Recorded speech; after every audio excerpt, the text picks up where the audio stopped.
Over the course of time, we've had an increasing number of patients that have come on study. 53 patients have now been treated.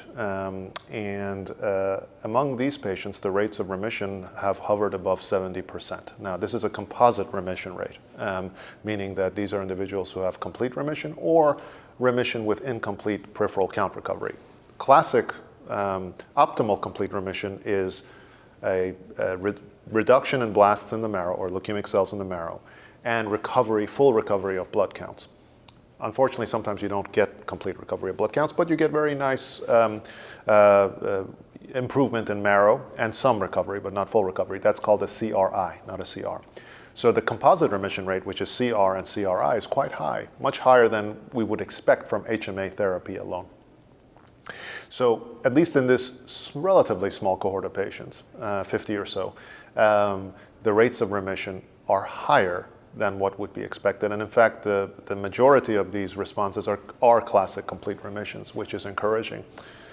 What we're presenting at this meeting is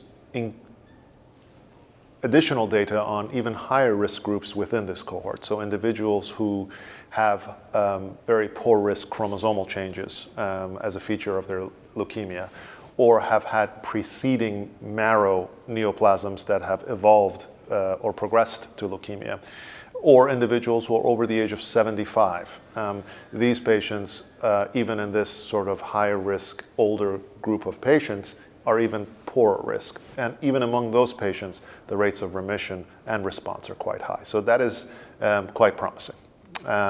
Whether that will translate into improved survival requires further clinical study and further clinical trials. As far as what is planned, well, there is a randomized phase 3 placebo-controlled study called the CASCADE study, which we hope will answer this question. And that is a study that compares hypomethylating therapy plus Vadastuximab talirine, which is what has been studied in the phase 1 study, but versus hypomethylating therapy plus placebo, for us to know whether the combination is truly better than hypomethylating therapy alone for patients who may not be appropriate for aggressive chemotherapy, which is the conventional approach we would take otherwise for AML.